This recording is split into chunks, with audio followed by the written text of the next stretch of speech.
खाटू श्याम जी मंदिर के लिए 100 करोड़ रुपए विकास पे खर्च करने की बात की गई है। राजस्थान में 9 ग्रीन एक्सप्रेस वे बनाने की बात की गई। पशुधन बढ़ाने के लिए राजस्थान में पशुओं का बीमा वाली एक योजना वो बहुत अच्छी सराहनीय लेके आए। इससे राजस्थान में पशुओं का पशुपालन बढ़ेगा, लोग इसकी ओर आकर्षित होंगे। पहले की बात करें तो कांग्रेस सरकार ने पिछले बजट में 1 लाख भर्तियां देने की बात की थी। पहले से काफ़ी अच्छा किया है ये।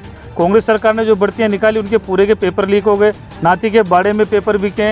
अब काफ़ी सारी वैकेंसी आने वाली है, जैसे पुलिस की भर्ती है, डॉक्टर की भर्तियां हैं, नर्सिंग स्टाफ में है। ये एक सराहनीय कदम है कि जो पिछली सरकार के बजट की जो अटकी हुई भर्तियां थी उनको इस सरकार ने पूरा किया है। राजस्थान की भजनलाल सरकार ने आज अपना पहला बजट पेश कर दिया है। इस बजट से प्रदेश की जनता को काफ़ी कुछ राहत मिली है, लेकिन कई कमी ज़रूर है जिसको भी लगातार वो कमियां सामने आ रही हैं। उन कमियों के बारे में भी बात करेंगे, लेकिन जिस बजट में जिस तरह से प्रदेश की जनता को क्या कुछ मिला है, इसके लिए हमारे साथ मौजूद है राकेश। क्या उम्मीद थी और किस तरह का बजट रहा है? नपातुला बात की जा रही है, लेकिन आपके नज़रिए से देखा जाए तो बजट में किस तरह की घोषणाएं प्रदेश की जनता के लिए की गई हैं? देखिए, राजस्थान में भारतीय जनता पार्टी की सरकार बनने के बाद और केंद्र में मोदी जी के नेतृत्व की सरकार बनने के बाद, कुल मिला के डबल इंजन की सरकार बनने के बाद ये राजस्थान का पहला बजट है। और यहाँ की जो वित्त मंत्री दिया कुमारी जी हैं, उन्होंने बजट पेश किया। तो एक महिला वित्त मंत्री ने पहली बार राजस्थान विधानसभा में बजट पेश किया है। ये हमारे लिए ऐतिहासिक और गौरवमयी क्षण भी रहा है। साथ ही साथ बजट की बात करें तो एक संतुलित और एक विकासशील बजट राजस्थान विधानसभा में आज देखने को मिला है। जैसे बात युवाओं की करें तो युवाओं के लिए कहा गया है कि इसी वर्ष 1 लाख सरकारी नौकरी युवाओं को दी जाएगी। साथ ही अगले जो 5 साल है इनके अंदर 4 लाख सरकारी नौकरियां निकाली जाएगी। और दूसरी बात कि आत्मनिर्भरता सिर्फ सरकारी नौकरी पर नहीं होकर निजी व्यवसाय पर भी रहे, इसके लिए भी जोर दिया गया है। इनोवेशन हब बनाने की बात की गई है, युवाओं को स्वरोजगार की ट्रेनिंग देने की बात की गई है, कई ITI कॉलेज खोलने की बात की गई है। जो कुछ चुनिंदा युवा होंगे उनको स्वरोजगार की उच्च शिक्षा के लिए इजराइल भेजने की बात की गई है।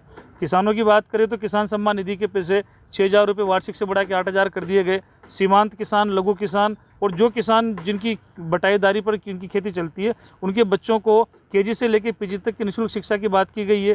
किसानों को कृषि कनेक्शन तत्काल देने की बात की गई है। 25 लाख घरों को नलों से जोड़ने की बात की गई है और 2 लाख घरों को लाइट के कनेक्शनों से जोड़ने की बात की गई है। बहुत सराहनीय कदम रहा है। महिलाओं की बात करें तो महिलाओं को लखपति दीदी के अंतर्गत उनकी वार्षिक आय 1 लाख रुपए करने तक की बात की गई है। महिला सुदृढ़ीकरण और सुरक्षा की बात की गई है। अस्पतालों के विकास की बात की गई है। नए स्कूल खोलने की बात की गई है। खाटू श्याम जी मंदिर पर खाटू श्याम जी मंदिर के लिए 100 करोड़ रुपए विकास पे खर्च करने की बात की गई है। इसी के अलावा राजस्थान में 9 ग्रीन एक्सप्रेस वे बनाने की बात की गई है। और कोटा की बात करें तो कोटा में जो ग्रीन एयरपोर्ट बन रहा है इसके बनाने की बात की गई है। कोटा में पोल्यूशन कम करने के लिए इलेक्ट्रिक बसें चलाने की बात की गई है। जगह जगह चार्जिंग पॉइंट बनाने की, स्टेशन बनाने की बात की गई है। कोटा में स्मार्ट बस स्टैंड बनाने के साथ साथ कोटा के मुख्य व्यवसाय कोटा डोरिया को डेवलप करने की बात भी की गई है। सराहनीय कदम है और निश्चित रूप से कोटा के लिए, राजस्थान के लिए नहीं, पूरे प्रदेश की जनता के लिए एक विकासशील और विकास करने का एक अच्छा अवसर है। ग्रीनफील्ड एयरपोर्ट की बात पहले से भी चली आ रही है, इलेक्ट्रिक बस की भी बात पहले से ही चली आ रही है। मुकुंदरा को खास तौर पर कुछ मिलना चाहिए था, उससे क्या लगता है बजट में कुछ मिला? जैसे ग्रीनफील्ड एयरपोर्ट तो माननीय हमारे लोकसभा अध्यक्ष जी के प्रयासों से पिछले कार्यकाल में आ चुका था और सब कुछ उसका कार्य चल रहा है।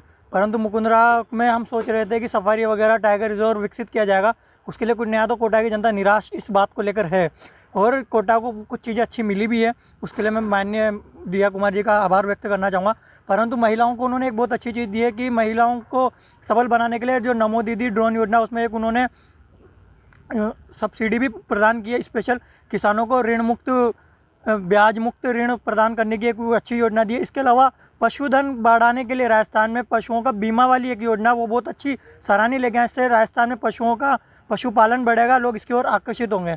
और इसके अलावा युवाओं के लिए उन्होंने नौकरी दी है।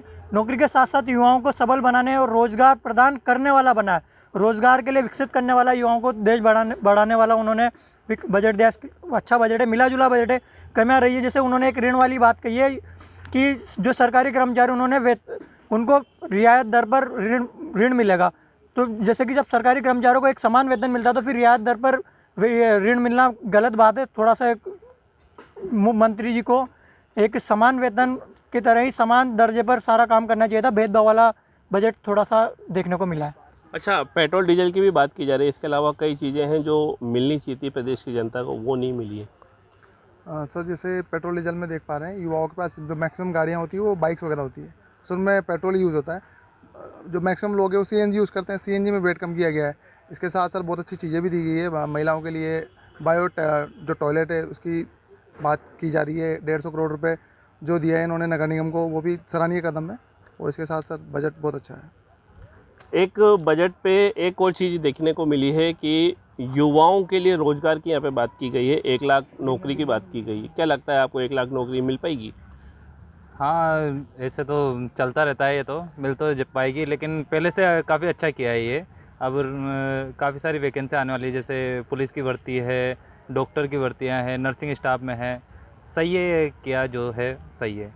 अच्छा राकेश, एक आखिरी सवाल आपसे जानना चाहता था मैं कि बजट पहले भी कई आए हैं, योजनाएं पहले भी सरकारों ने लाए हैं, लेकिन वो धरातल पर अभी तक उतरी नहीं है। जो ये बजट है, क्या लगता है ये धरातल पर कब तक उतर सकता है? निश्चित रूप से ये बजट इसी वर्ष पूरा होगा। जो भी घोषणाएं जो करी गई है बजट में वो इसी वर्ष पूरी होगी। अगले वर्ष के लिए कोई अपेक्षा वाली बात नहीं रहेगी। हम पहले की बात करें तो कांग्रेस सरकार ने पिछले बजट में 1 लाख भर्तियां देने की बात की थी। हम सबको पता है कि एक भर्ती किसी को नहीं मिली। कांग्रेस सरकार ने जो भर्तियां निकाली उनके पूरे के पेपर लीक हो गए, नाती के बाड़े में पेपर बिके हैं। कुल मिला के युवाओं का भविष्य पिछले बजट में बर्बाद किया गया था। बल्कि इस सरकार ने तो जो पिछली भर्तियां थी उनका अच्छी तरह से निराकरण करते हुए लगभग 30,000 लोगों को भी नियुक्ति दी है।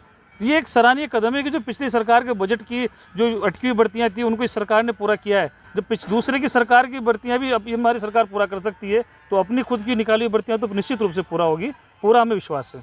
तो निश्चित तौर पर उम्मीदें काफ़ी हैं इस बजट से, और जिस तरह का बजट पेश किया गया है, नपतुला बजट है, उम्मीद काफ़ी थी और काफ़ी कुछ मिला भी है जैसा मैंने पहले बताया। लेकिन पेट्रोल डीजल की बात पहले भी की जा रही थी और आज भी की जा रही है कि वेट जो कम किया गया है सीएनजी में, पेट्रोल डीजल में भी वो वेट कम करना चाहिए था, ताकि पेट्रोल डीजल की बढ़ते हुए दरों से कहीं ना कहीं जो है कमी आती और इससे प्रदेश की जनता को राहत मिलती। इसके अलावा 1 लाख हर साल नौकरियां देने की बात की जा रही है। धरातल पर ये कब तक उतरती है ये देखने वाली बात होगी। कैमरा पर्सन नारायण सिंह के साथ योगेंद्र महावर, पंजाब केसरी टीवी, कोटा।